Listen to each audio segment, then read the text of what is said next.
but only up to a maximum limit. Yet, the debate still rages. Despite various attempts to define sustainable development in terms of pathways, values, indicators, goals, practice, etc., a clear, fixed and immutable definition remains elusive. It has also led some to infer that sustainable development is an oxymoron. Development and sustainability cannot be reconciled. Verily, Gates in 2005 state, quote, sustainable development draws much of its resonance, power and creativity from its very ambiguity. Its malleability allows it to remain an open, dynamic and evolving idea that can be adopted to fit this very best of different situations and contexts across space and time. Likewise, its openness to interpretation enables participants at multiple levels, from local to global, within and across activity sectors and institutions of governance, business and civil society to redefine and reinterpret its meaning to fit their own situation. Despite this creative ambiguity and openness to interpretation, sustainable development has evolved a core set of guiding principles and values for human, economic and social development within the restraints of life support systems of the planet. Hence, no ambiguity can deter one from concluding that sustainable development has emerged as one of the most powerful and holistic thought processes that has enriched the development discourse by challenging the reconciliation of what apparently seems to be the irreconcilable trinity of economic growth, social development, and environmental sustenance, thereby providing opportunities for a healthier and sustainable future.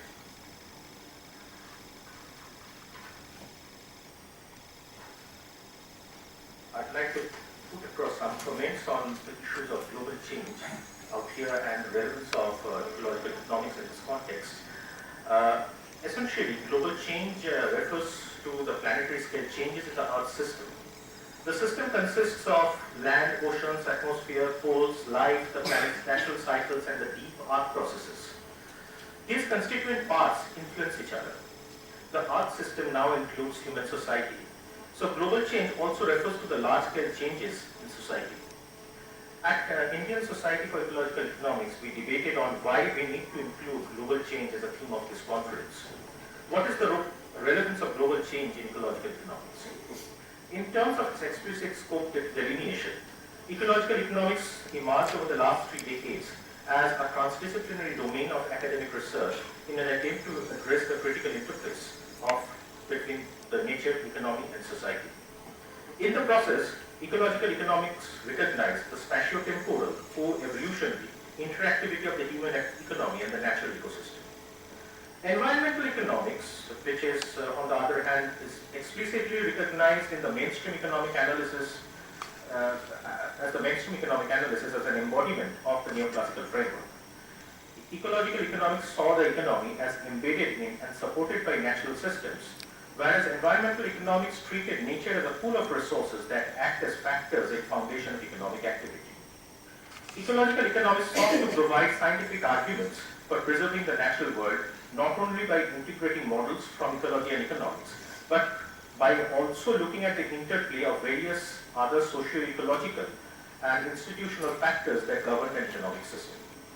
In a recently published article in the Breakthrough Journal, Sagoff, this is in 2011, postulates, quote, ecological economics aimed to be revolution, but it is now ignored by the sciences as it had hoped to transform. Both ecology and economics have changed, but not because of the rise of ecological economics, end quotes.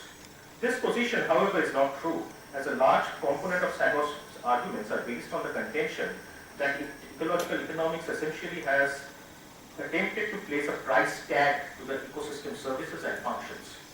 This position would have been true if we indeed accept ecological economics as another offshoot of that traditional school of economics that deals with the values and market prices.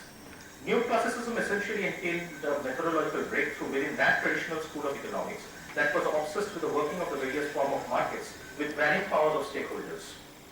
Rarely, however, neoclassicism thought of evaluating institutions. Even if we did so, the traditional cost-benefit approaches with the present value of monetized net benefits were used for decision making. Sagoff was, however, right in pointing out the lack of advances made in this domain, as also the inherent reductionism that dominated the policy and the academic spheres because of the adherence to these measures.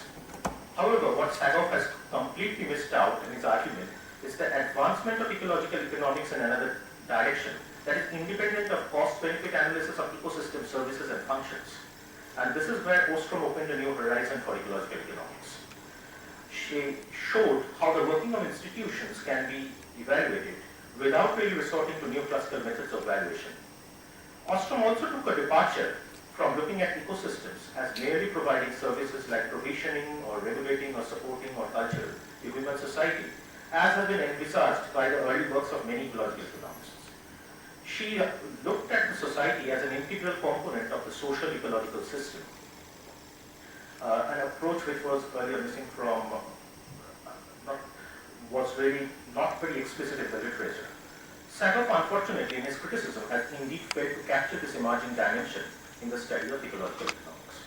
By studying global change, ENC essentially attempts to understand the broader linkage of the human society with the changes taking place in the global system encompassing population, climate, economic, resource use, energy development, transport, communication, land use and land cover, urbanization, globalization, atmospheric circulation, ocean circulation, the carbon cycle, the nitrogen cycle, the water cycle and other cycles, sea ice loss, sea level rise, food waste, biological diversity, pollution, health, overfishing, and more. There is a critical need to understand the various stimuli and the directions of causality. This conference will hopefully initiate that thought process in the practice of ecological economics in South Asia, thereby rendering a better understanding of the social ecological systems. To conclude, I'd just like to state that well, sustainable development definitely has emerged as a majorly all-encompassing kind of a notion involving parameters of human health, labor, education, industrialization, and demand-side factors along with the recognition of the contribution of nature to the economy. The quality of life indicators, rather than simply growth, have increasingly become important for governments and academics as disciplines are being transcended.